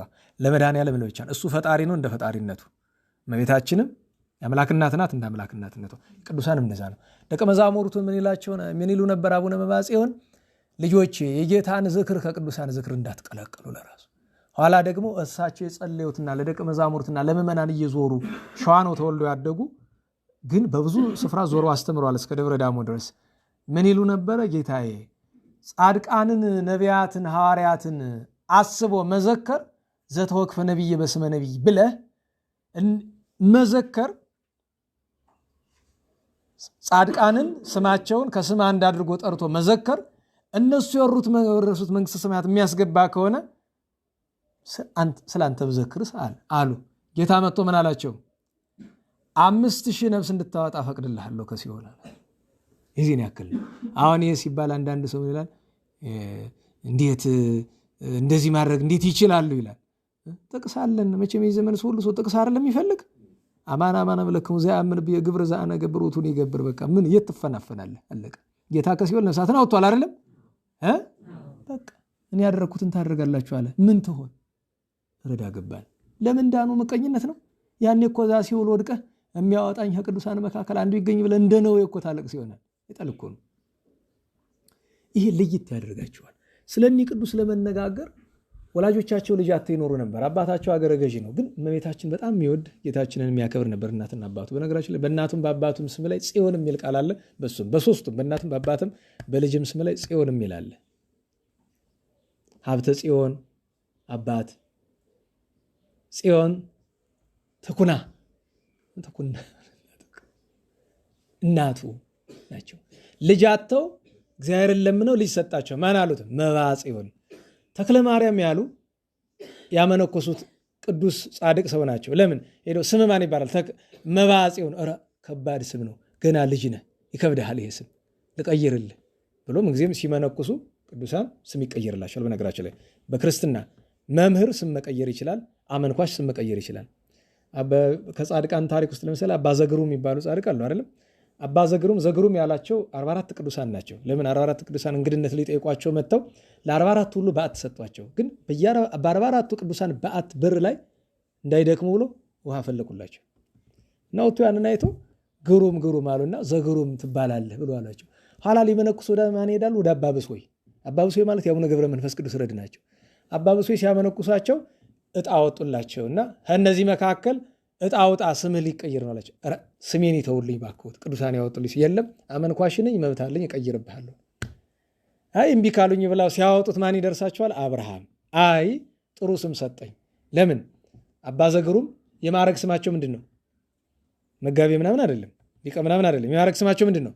መፍቀሬ ነዳያን አይደለም የሚባሉ። በነገራችን ላይ አባ ዘግሩም እንዲያው ነገር ስፖኝ ነው ያመጣሁበት እንጂ ዛሬ ባህላቸው አይደለም። በ24 ነው ያከበርናቸው።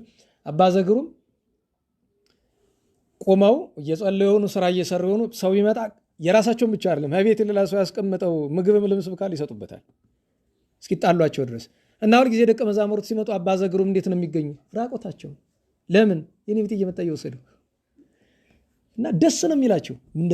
እንደዛ በመሆን በነገራቸው ላይ መስጠት አይደለም ቁም ነገሩ እኮ አባቶቻችን መስጠት አይደለም ቁም ነገሩ ሁለት ነው አሉ። ምንድን ነው? አንድ ሰጥቶ መሰወር፣ ሁለት በመስጠት ደስ መሰኘት። አሁን ለምሳሌ ስንሰጥ ብዙ ጊዜ ደስ ይለናል። በነገራቸው ላይ የምንሰጥበት ምክንያት አውቁታላችሁ አይደለም? የሆነ ጥቅም በሰማይ እናገኛለን ብለን አሰልተን ነው፣ ስሌት ነው በነገራቸው ላይ። እሱም አይከፋም እኮ ግን አስባችሁታል? ቅዱሳን ግን እንዴት ነው በመስጠት ይደሰታሉ። እኔ ቅድም አልኳቸዋል እነዚህ ቸግሮት ይሆን አይሆን እግዚአብሔር ይወቅልስ ብቻ የመጣ ሰው እንደ ዛሬ በደልኩኝ ያልኳቸው አይደለም። አስቡት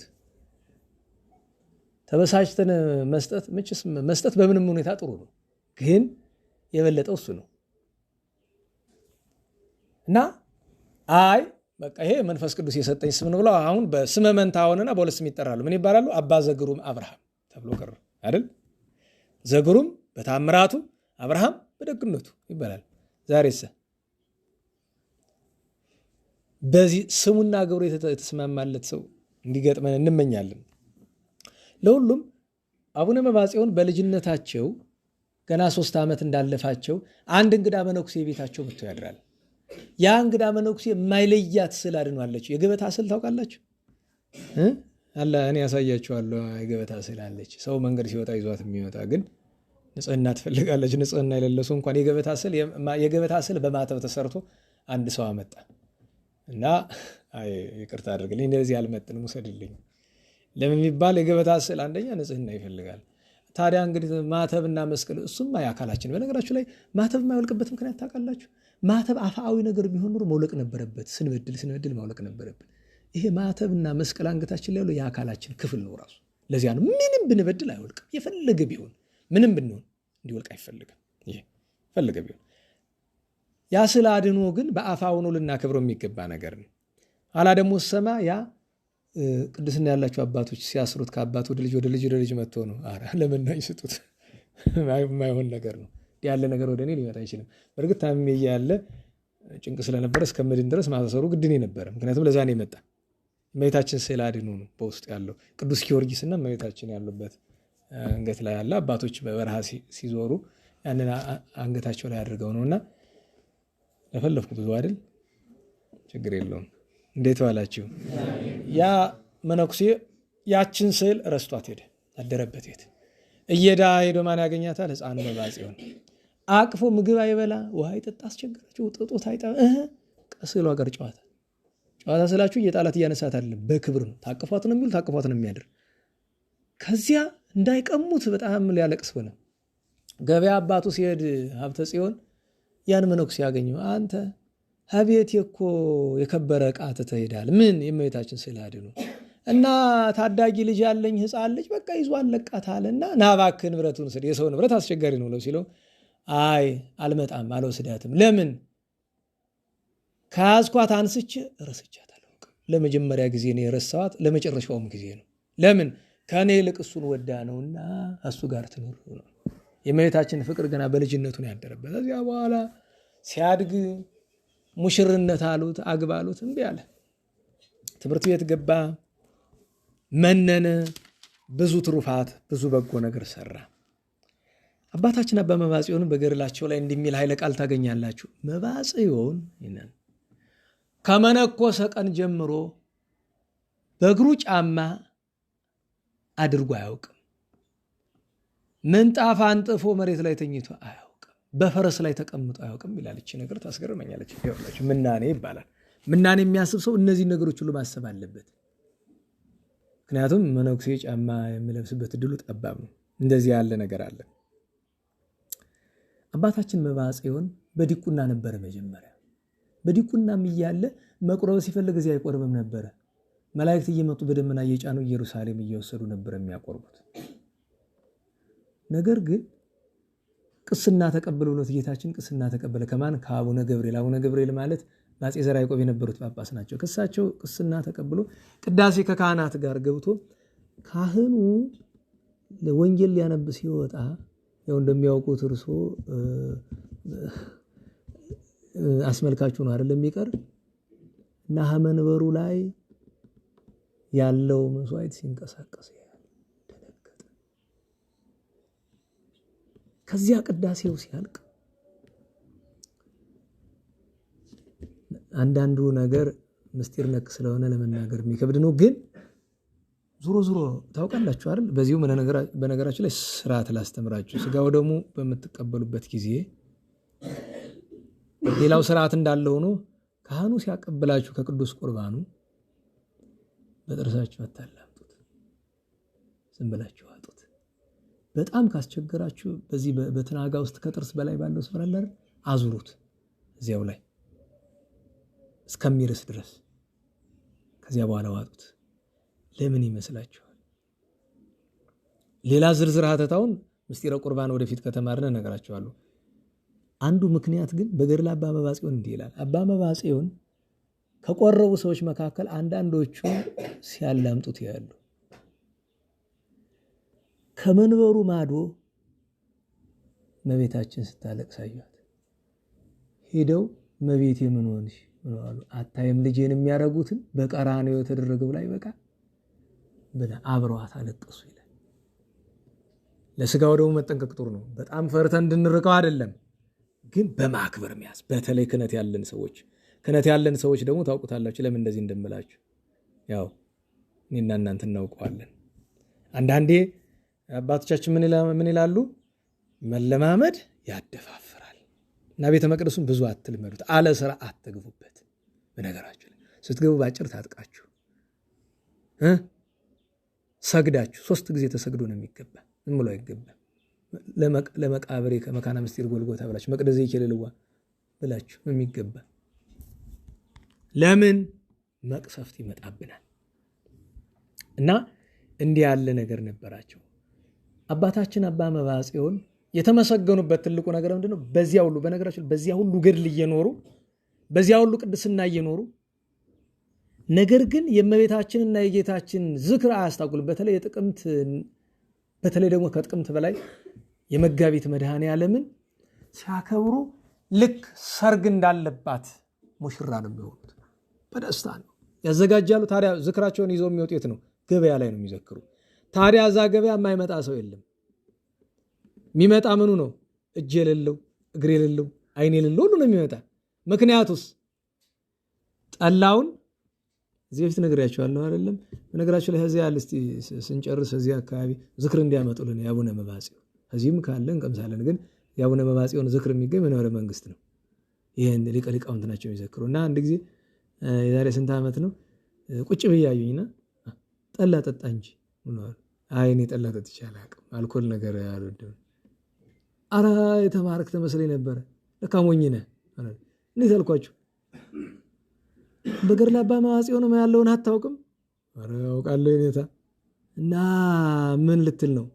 ኧረ እጠጣለሁ፣ ግን ያው ትንሽ ለመድኃኒት ሳይበዛ ነው አይደል? ጠብ አደርግልኝ ብዬ ያችን።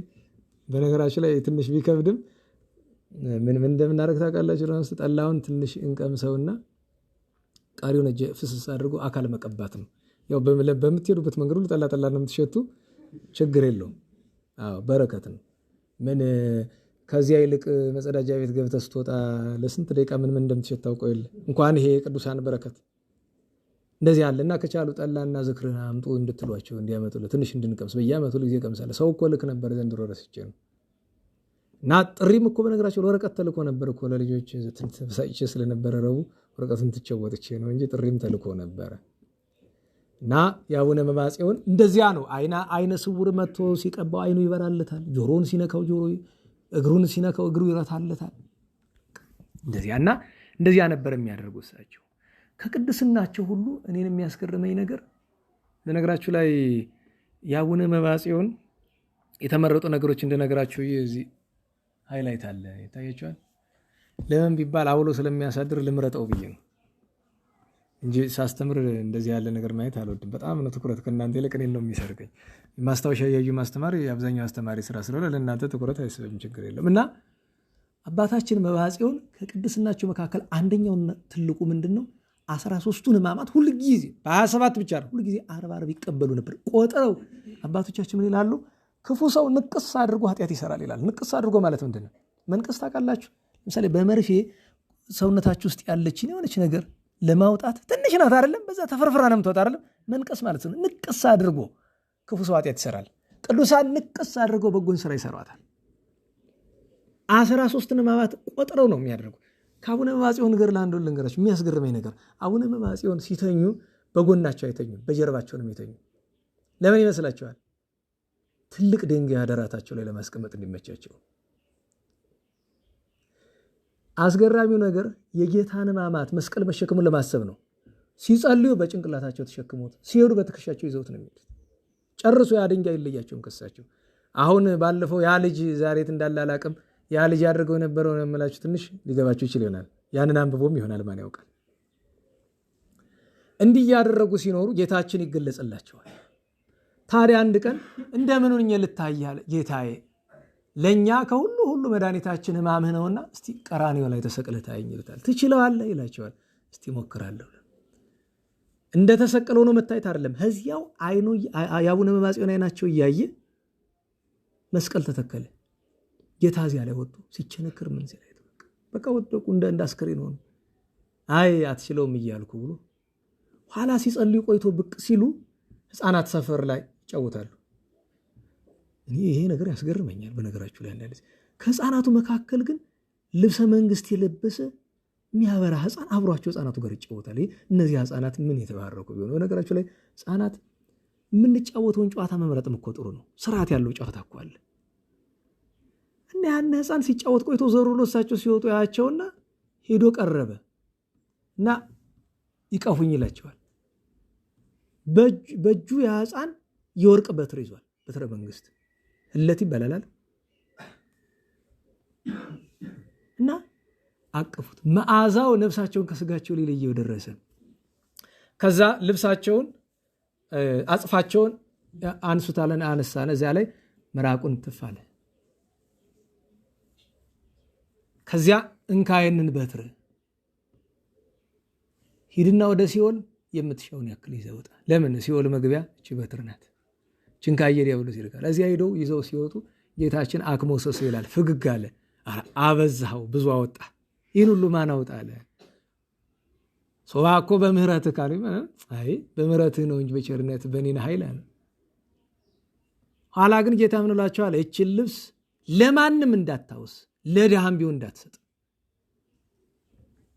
ለምን ቢሉ ስጋውን ደሙን ለመቀበል ኢየሩሳሌምን መድረስ ቢያቅትህ እዚህም ብታጣ አለ ያችን በምላስህ።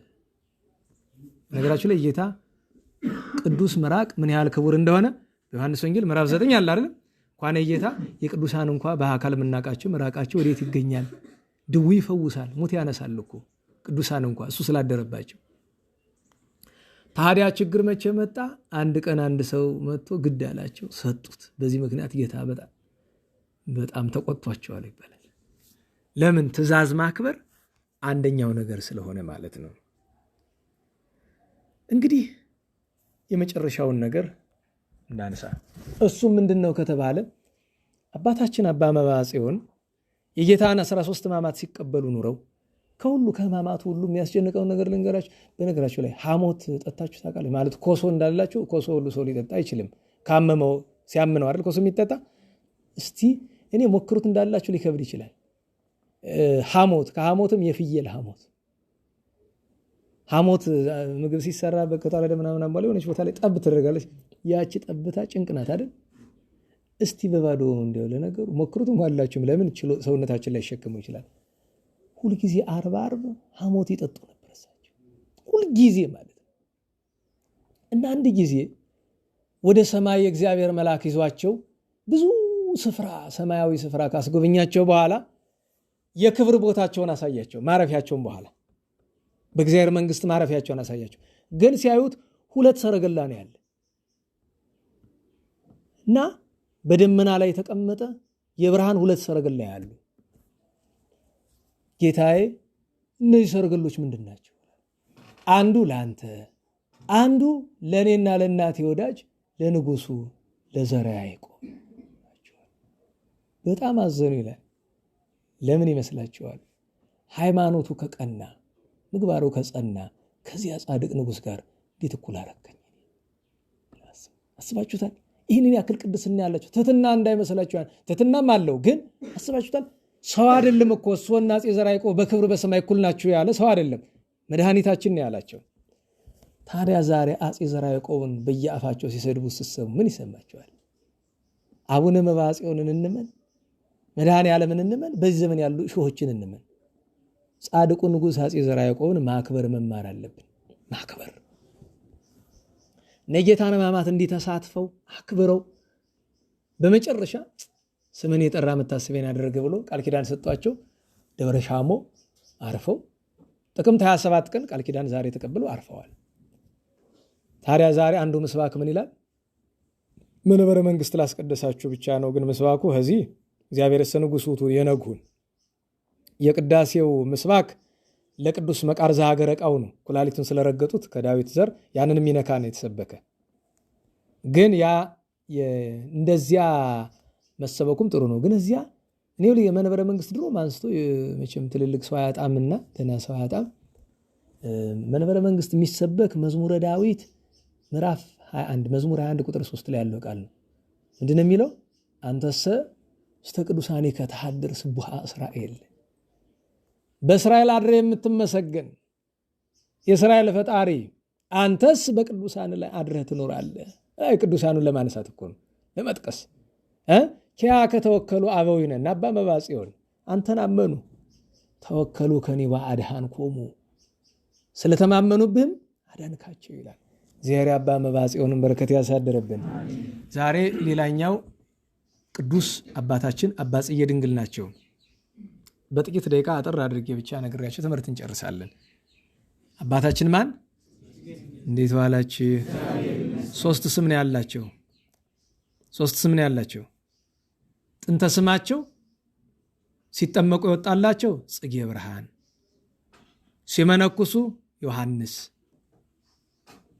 ማሕሌተ ጽጌን ሲደርሱ ጽጌ ድንግል ተብለዋል። ታሪኩ እንደምን ነው ቢሉ ሌዋውያን ካህናት በቀዳማዊ ምኒልክ በንግሥተ ሳባ ዘመን መጥተው የለም። ከነዚህ ሐረገ ትውልድ በ14ኛው ክፍለ ዘመን አይሁዳውያን በሸዋ ውስጥ ይኖሩ ነበረ። ሞረት አካባቢ፣ ሞረት የሚባል አሁን ስሙ ተቀይሯል። እዚያ ስፍራ አንድ ከአይሁዳውያን መካከል ታውቃላችሁ አይደል? እስላምም ሆኖ አይሁዳዊ ምንም ይሁን እምነቱ ቅን የሆነ ሰው አለ። አንዳንድ ሰው በነገራችን ላይ አይታችሁት ከሆነ አንዳንድ ጊዜ ጸበል ስትሄዱ እስላሙ ነው ለኛ ያልተደረገ ታምር ለነሱ ይደረግላቸዋል አይደል? አስቡት። ለምን ይመስላችኋል? አንድ ስለ ልባቸው ቅንነት ይመልስላቸዋል ቶሎ። ሁለተኛ ነገር ጥሪ ነው፣ ወደ ህይወት ወደ ዘላለም ህይወት ነው። እና ይሄ ቅንነት ያለው አይሁዳዊ ዘወትር ይመራመራል። ምንድነው የሚመራመር? የነቢያት ቃል። ነቢያት የተናገሩት ትንቢት በጣም ምሁረ ኦሪት ነው፣ የታወቀ ሊቅ ነው በኦሪት። ከምርምሩ መካከል በጣም ትኩረቱን የሚስበው ደግሞ ከዳዊት አንድ ቃል ከኢሳይያስ አንድ ቃል ነው። ከኢሳይያስ 11:1 ላይ ያለችው ትወጽእ በትር እምስሮ እሴ ወያርቅ ጽጌ እምኔሃ፣ ከእሴይ ስር በትር ትወጣለች ከእርሷም አበባ ብሎ ተናግሯል። ከዳዊት ደግሞ ይቤሎ እግዚእ ለእግዚእ ንበር በየማኔ። አይሁዳውያን እግዚአብሔርን ስንት ነው የሚሉ? እንዴት ዋላችሁ? እግዚአብሔርን ስንት ነው የሚሉ? አንድ እኮ ማለት እኛም አንድ ነው፣ ግን በስንትነት? በሶስትነት፣ በሶስት አካላት፣ በሶስት ስሞች፣ በሶስት ስም፣ በሶስት አካላት ነው። እነሱ ግን ጨርሶ አንድ ነው የሚሉ። ግን ይቤሎ እግዚ ለጊዜ ንበር በየማኔ፣ ጌታ ጌታዬን በቀኝ ተቀመጣል። ይሄ ግልጽ ነው አይደል? አካላትን በግልጥ የሚናገር ነገር ነው አይደል? ይሄ ግራ ይገባዋል። እና እንደዚህ እየተመራመረ አንድ ቀን ትወፅእ በትረ ምስሮ እሴ ወያረ ጽጌ እያለ ነገረ ጽጌን እያሰላሰለ ዱር ሲገባ ከዱሩ መካከል እንደ መብረቅ ብልጭ የሚል ነገር ይመለከታል። ሲመለከት አንዲት ንግስት ስዕል ነው እኮ እና አካል ያላት የምትመስል ታዳጊ ብላቴና ታቅፋ ጡት ታጠባዋለች። እና በዙሪያ እንደ ጽጌረዳ አበባ ፍልቅ ፍልቅ የሚል ነገር አለ። ከጀርባ ነጭ ወፍ ግን በጣም ግዙፍ የሆነ ስዕሏን ጋርዷታል። በነገራችሁ ላይ ነጩ ወፍ ማን እንደሆነ በኋላ አቡነ ዜና ማርቆስ ተርጉመዋል። ቅዱስ ሩፋኤል ነበር ስዕሏን የሚጠብቃት። ያንን ያይና እያደነቀ ሳለ ጓደኛው ይመጣል። ሲያይ ስዕሉን እሱም አያት። አንተ እማንወዳትን መተቁመታ ያለ በዚህ እሷ እኮ አናምንም ብሎ ዱላ አንስቶ ወደ ስዕሏ ሰነዘረ።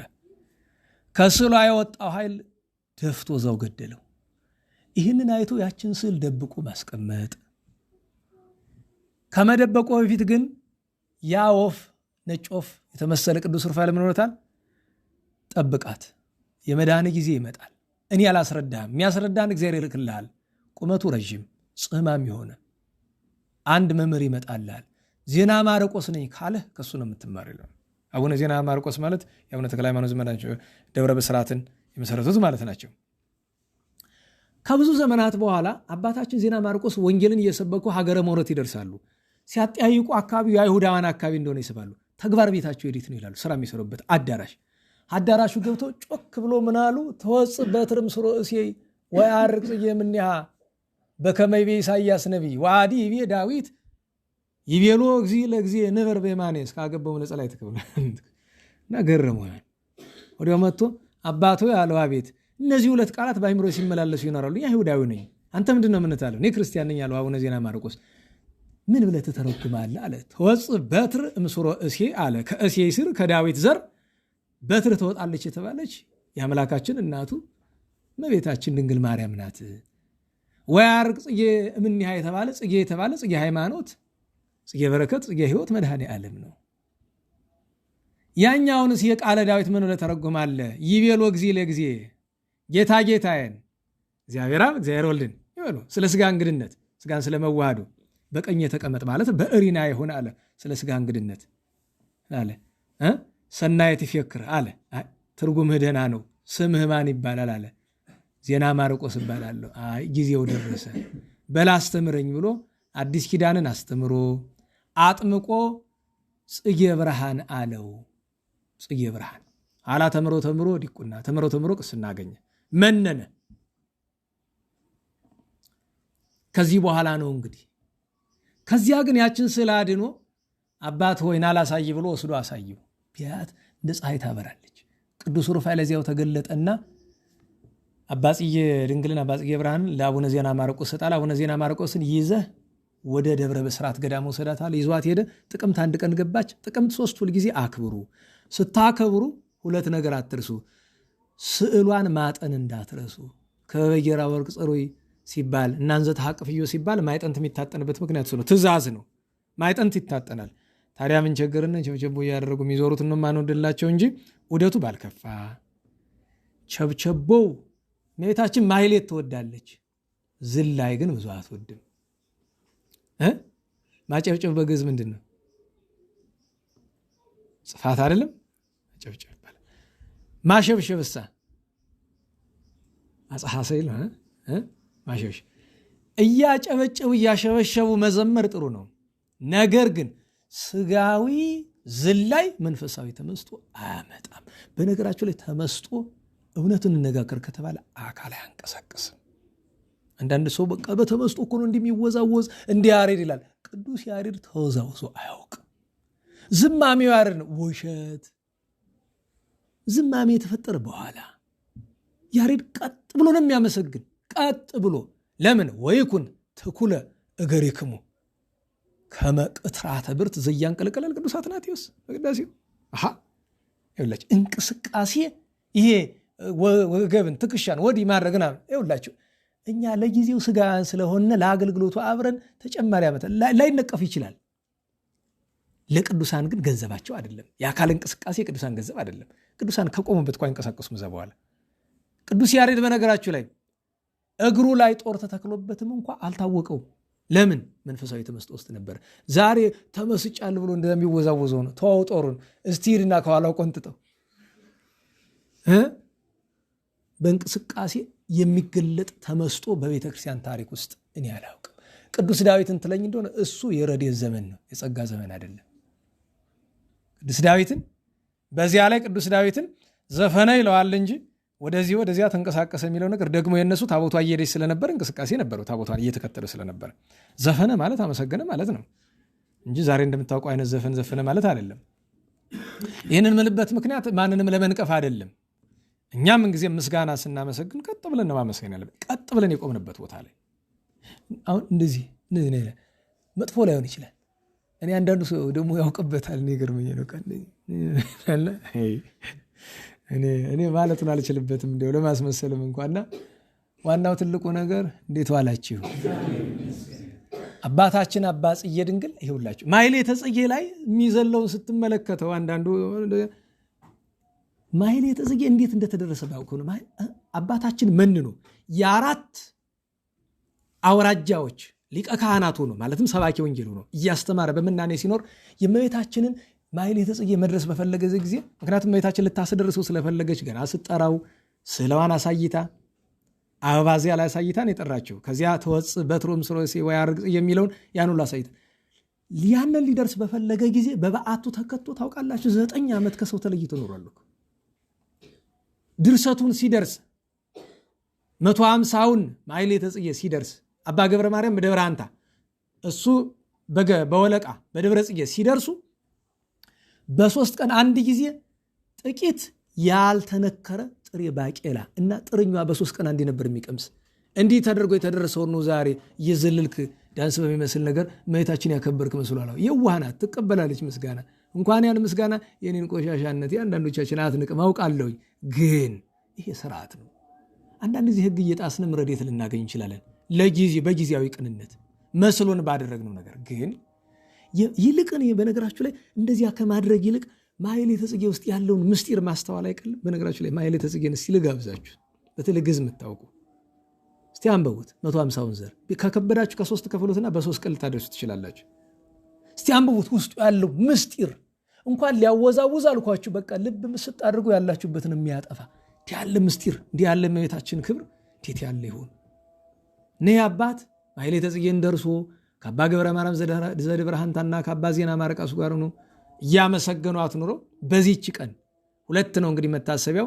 መስከረም 27 አለ፣ ዛሬ አለ። ደግሞ በ6 ፍልሰቱን እናከብራለን።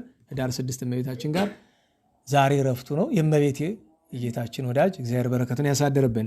ሌላኛው ጻድቅ አባታችን ሐራ ድንግል፣ ኢትዮጵያዊ ሐራ ድንግል ሳይሆን ግብፃዊ አቡነ ሐራ ዛሬ ዓመታዊ በዓላቸው ነው። በስንክሳር የተጻፈው ትናንት ታሪኩን የሰማችሁት ታላቁ ቅዱስ መቃርስ። ትልቁ ነገር ወደ ጉባኤ ኬልቄዶን ሲሄድ አትገባ ማለት ለምን? ልብሱ ቆሻሻ ልብስ ስለለበሰ። ዛሬ አስቡት እስኪ የክብር መገለጫችን ምንድን ነው? አለባበስ አይታችኋል አይደለም? ሰንበት ተማሪ እዚህ በፊት ነግራችኋለሁ። ሰንበት ተማሪ እንደማን መለበስ ነው የሚፈልግ? እንደ ዲያቆን። አዲስ አበባ ለሰንበት ተማሪ በሙሉ የሚለብሱት ልብስ ምንድን ነው? አክሊሉ ምናምኑ ካባዩ ምንድን ነው? የዲያቆን። ዲያቆኑ የማን ነው የሚያምረው? የቄሱ። ቄሱ የማን ነው የሚያምረው? አይተውል የመነኩሴ ቆብ ምናምን ማድረግ የመነኩሴ ያምረዋል። መነኩሴ የማን ነው የሚያምረው? የጳጳሱ። ሰውያችን ታያችኋላችሁ አይደል? የሚያደርጉት ነገር ሁሉ የጳጳስ ነው አይደለም? ይኸውላችሁ ልብሱ ራሱ ቀሚሱ ጀምሮ አደራረጉ አምጡ እኔ ነኝ አሁን ስማት ምንላችሁ ታዘወሉ እኔ ነኝ ማነበው ምናምን የሌለ በቃ እንደ ጳጳስ። ጳጳሱ የማን ነው የሚያምረው? የፓትርያርኩ። አንዳንድ አረብ ብርት የሚይዙ ጳጳሳት አለያችሁ? ለምሳሌ ዋሽንግተን ዲሲ ያለው ሰውዬ ያ ጎረምሳው ጳጳስ ምንድነው የሚይዝ? አረብ ብርት እና ደግሞ ይሄ ትልቁ ያለ የፓትርያርኩ አክል እንደዛ ፓትርያርኩ። የቸገረን ነገር ፓትርያርኩ የማን እንደሚያምራቸው ማወቅ ነው። እንግዲህ ክርስቶስ ይሆናል ይማራቸው መድኃኔዓለም። አላየሁም እስካሁን እሳቸውም በዚህ ዓላማቸው አይቼ ክፉ ነገር በዚህ ጉዳይ አላየሁባቸው። ግን ይሄ ቅዱስ ሊቀ ጳጳስ ሆኖ እያለ ቅዱስ መቃርስ እንደማንም ይለብስ እንደ ድሆች። ለምን? ጥሩ ልብስ ከተገኘ ለድሃ ነው የሚሰጥ። ጥሩ ልብስ ለብሰህ ልትጸድቅ። ገብቷችኋል? አንዳንድ ሰው እኮ ጉባኤ ምናምን ተጠርታችሁ ሲሄዱ አንተ ለጉባኤ ክብር የለም እንደዚህ ለብሰህ ትመጣለህ ምናምን የሚሏችሁ ከጥሞን ያውቃል እኮ ድሮን ማለት ነው። ዛሬማ እንደዛ ቢለኝ አፉን ቋጥሬ ነው የምሰደው አይልም ደፍሮ። አስባችሁታል? በዚህ ዘመን እንዲያውም አንዳንድ ወንድሞቻችን ሰባካያን ስም አልጠራላችሁም፣ ብጠራም አያስጨንቅም፣ ግን ጉዳያችን ስላልሆነ ነው። በዲዛይነር እኮ ነው አሰፍቶ የሚለብሱ አታውቁም? በዲዛይነር ተሰፍቶ የሚለበሳለ እና እኛ መቼ ይሆን እንዳንል ገሃነመ እሳት የሚያስገባ ነው። በዲዛይነር መልበስ ቢያምረን ምን ጭንቅ? አንድ ስልክ እኮ ነው ደውለን ስሩልን እጥላለሁ። ይህ ዘመን ሰው ለሰባኪ እስቲ እናንተ በሉት የለም። ትናንት አንዱ መጡ፣ ለምንድን ነው አንተ ሰዎች እንደዚህ እናደርግ ሲሉ እምቢ የምትል? አጭር መልስ ልንገር፣ ዝርዝሩ ሳልገባ ዲያቆን ነው። ስልካቸውን ልስጥህና ደውልና ለሌላ አድርግ የሚሉትን አድርጉልኝ በላቸው። ካልሰደቡህም ጥሩ ነው። አየህ፣ የማልቀበልበት ምክንያት እሱ ነው። አየህ፣ ለአንተ ቢያደርጉልህ እኔም ብቀበል ችግር አልነበረው። አባቶቻችን ምን ይላሉ? ላድርግልህ ሲል ሰው 10 30 ድሃ አሰልፈህ አብረህ ተቀምጠህ አድርግልን በለው። እንደ ድሃ ቸግሮ ከሆነ ተቀበል። አሁን እኔ ከቸግረኝ እንደ ድሃ እቀበላለሁ፣ ምን ችግር አለ? እንደ አስተማሪ ግን ተቀበልክ ማለት መጽሐፍ ምን አለ? ነሱ እስየቶሙ አለ። ምንም እንኳ ዋጋ ባይኖርንም ያቺው የእግዚአብሔርን ቸርነት እንዳያሳጣን። አባ መቃርስ ታውቃላችሁ፣ ድውያንን ፈውሷል። ሙታንና ኩላሊቱን ተረግጦ እስከተገደለበት ቀን ድረስ በሐቅ ኑሯል። ጉባኤ አብዳንን አውግዟል። እግዚአብሔር በረከቱን ያሳደረብን። እንግዲህ ያው መቼም ሰዓት አሳጠርኩ መስሎኝ ያስረዝሜዋለሁኝ መሰለኝ። ግን ኃይለ ቃሏን እንደሌላው ጊዜ በሚቀጥለው ሳምንትና የሚባል አይደለም፣ የዕለት ትምህርት ስለሆነ ይኸውላችሁ የጌታችን ሕማማት ለመናገር አቅሙ የለንም። የእመቤታችን ሐዘን የቅዱሳንን ሐዘን ለመናገር አቅሙ የለንም። አንዲቱን ኃይለ ቃል ግን ርዕሳችን ምን ነበረች? ኢከሰተ አፉሁ በሕማሙ፣ በመከራው ጊዜ አፉን አልከፈተም። አሁን ይህችን ቃል ከትንቢተ ኢሳይያስ ላይ አንስተን ወስደን ወደ አዲስ ኪዳን ወደ ማቴዎስ ወንጌል ቅዱስ ማቴዎስ ወንጌል ምዕራፍ 5 እናምጣት። ወከሰተ አፉሁ ይላል ደግሞ ነና ዋላችሁ። ስለዚህ ጌታችንን በአንዱ ስፍራ ኢከሰተ አፉሁ፣ በአንዱ ስፍራ ከሰተ አፉ ይላል። አንደበቱን ከፈተ፣ በአንደኛው አንደበቱን አልከፈተም ማለት ለምን? ሁለት ነገር እንረዳ። መጀመሪያ ስለ ጌታችን አንደበቱን ከፈተ ያለበት ስፍራ ለማስተማር፣ ለመምከር፣ ለመንገር ነው። አስተምሮ የዘላለም ሕይወት እንዲያገኙ ወደ እርሱ እንዲመጡ ለመጥራት ነው። ኢከሰተ አፉሁ ያለበት ደግሞ አንደበቱን ያልከፈተበት ምክንያት አዳምና ሔዋን በንግግር ምክንያት ነው በደል ያመጡ። ከማን ጋር ተነጋገሩ? ከዲያብሎስ ጋር ተነጋገሩ። ሰዎች የሚያናግሩት መምረጥ ሆኑ። አዳምና ሔዋን ከበደሉት በደል መካከል መነጋገር ከሌለባቸው ጋር መነጋገር የሌለባቸውን ነገር በእነሱና በእግዚአብሔር መካከል ያለውን ነገር ለዲያብሎስ ለእባብ አሳልፈው ሰጥተው ስለወደቁ በንግግር የመጣ በደል። የዓለማችን ትልቁ በደል ንግግር ነው። ነገራችን ላይ እንዲሁ ከንግግር የከፋ በደል ያለ ይመስል፣ ንግግር ስላችሁ ሁሉ ንግግር ሳይሆን የአፍ በደል እና ጌታችን ኢከሰተ አፉሁ አለ፣ አንደበቱን አልከፈተም። ለምን? በንግግር የመጣውን በደል በአርምሞ ሊያትመው ፈልጎ ኢከሰተ አፉሁ። ሁለተኛ ነገር ከመበግ የዋህ የሚለው ነውና ምሳሌውን ለመፈጸም የዋሃቱን ለመግለጥ በግ በሚሸልቱት ፊት ይናገራል። ለምን ከብርድ የምከለልበትን ጠጉሬን ለምን ቆረጥከው ይላል በግ አይልም። ጌታችን ያሉ ሲያሰቃዩት ምሳሌውን ለመፈጸም። ሶስተኛ አብነት ለመሆን መከራ በሚያጸኑባችሁ ጊዜ እንዲህ ታግሳችሁ ተቀበሉት። አብነታችን ማን ነው? በቀደም ያከበርነው ቅዱስ ሮማኖስ ሲያሰቃዩት ዝም በማለቱ መኮንኑ ገረመው ይላል።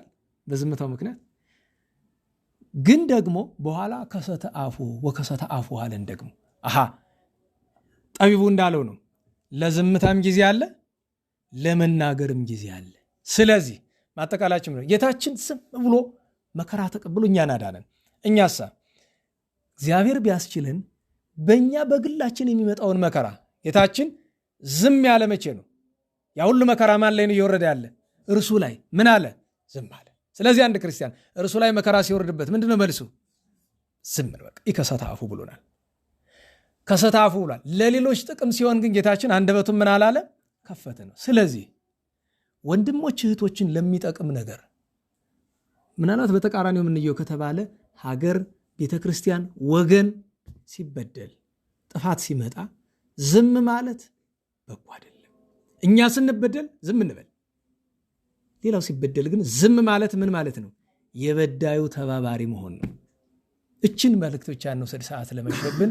ቸሩ መድኃኔዓለም ሕማሙን፣ ቅንዋቱን፣ ርግዘቱን፣ ኩራቱን፣ ጽፋቱን አጠቃላይ 13 ሕማማቱን፣ 5 ቅንዋቱን፣ ጌቴሴማኒን፣ ቀራኔውን፣ ሊቶስጥሮስ፣ ጎልጎታን፣ የእመቤታችን የሐዘኗን ብዛት፣ የዮሐንስን እንባ፣ ቅዱስ መስቀሉን አስቦ ኃጢአታችን ይቅር ይበለን። ሁላችንም የከርሞ ሰው ይበለን። ከጥፋት ከክፋት ከገሃነመ እሳት ቸሩ መድኃኔዓለም ይሰውረን። የንጹሐንን ሁሉ በረከት የእመቤታችን ጣዕመ ፍቅሯን ያሳድርብን። በሐጽረ መስቀሉ ይጠብቀን። ለምስጋና እንነሳ።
አሜን አሜን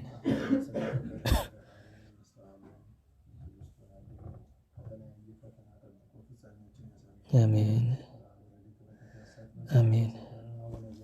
አቡነ ዘበሰማያት ይትቀደስ ስምከ ትምጻእ መንግሥትከ ወይኩን ፈቃድከ በከመ በሰማይ ከማሁ በምድር ሲሳየነ ዘለለ ዕለትነ ኅድግ ለነ አበሳነ ወጌጋየነ ከመ ንሕነኒ ንኅድግ ለዘአበሰ ታበአነ ውስተ መንሱት አላ አድኅነነ እምኩሉ እኩይ እስመ ዚአከ ይእቲ መንግሥት ኃይለ ስብሐት በሰላመ ቅዱስ ገብርኤል መልአክ ኦ እግዝእትየ ማርያም ሰላም ለኪ ድንግል በኅሊናኪ ወድንግል በሥጋኪ በእግዚአብሔር ጸባኦት ሰላም ለኪ ሞረክት አንቲ እምአንስት ወቡሩክ ከርሥኪ ተፈሥሒ ፍሥሕት ኦ ምልዕተ ጸጋ እግዚአብሔር ምስሌኪ ሰአሊ በጸሎትኪ ኢየሱስ ክርስቶስ ከመ ይሥረይ ለነ ኃጣውኢነ ተማይጸንዕ ይፍቱን። እግዚአብሔር ይስጥልን። ቃለ ሕይወት ቃለ በረከት ያሰማልን።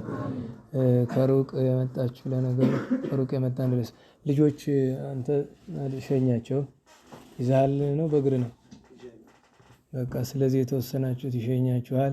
ስለዚህ ሸኝ ካላችሁ ያው ተመዳድባችሁ እንድትሸኛኙ። ለዚያ ከሆነ መዝሙር ልንዘምር ነው ብዬ ነው።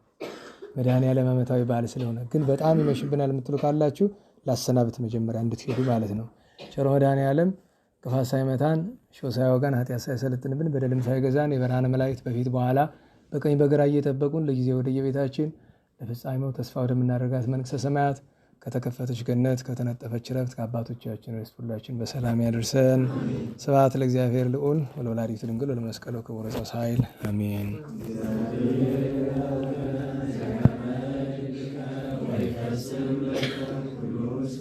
አሜን። ያው መቸኮላችሁ መሄድ ትችላላችሁ። ሸኝ ይኖራል። መጀመሪያ እፎ ሰቀሉከ የሚለውን አንድ ጊዜ ብቻ ነው።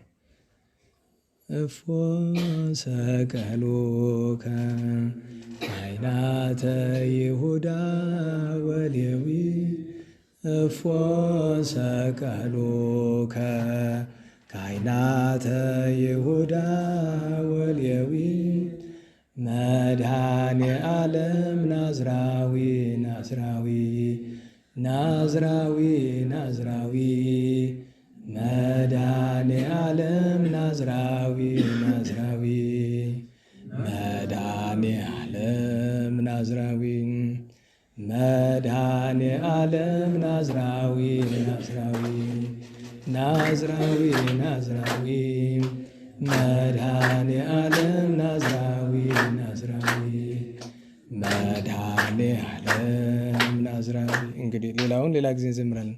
የአቡነ መባጽ ይሆናል። ገጹ ብሩህ ከመ ፀሐይ መባጽዮን አልባሲሁ ዘሐጸበ በደመ በግ የሚል በእርግጥ ስላለመዳችሁት አሁን ለመዘመር ይከብድ ይሆናል። ከቻላችሁ አንድ ጊዜ አብረን ሞክረው። ገጹ ብሩህ ከመ ፀሐይ መባጽዮን ገጹ ብሩህ ከመ ፀሐይ መባጽዮን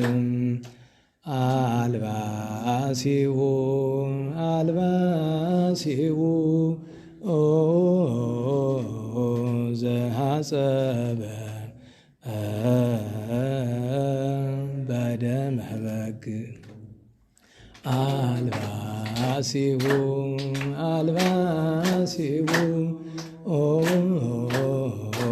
ዘሐጸበ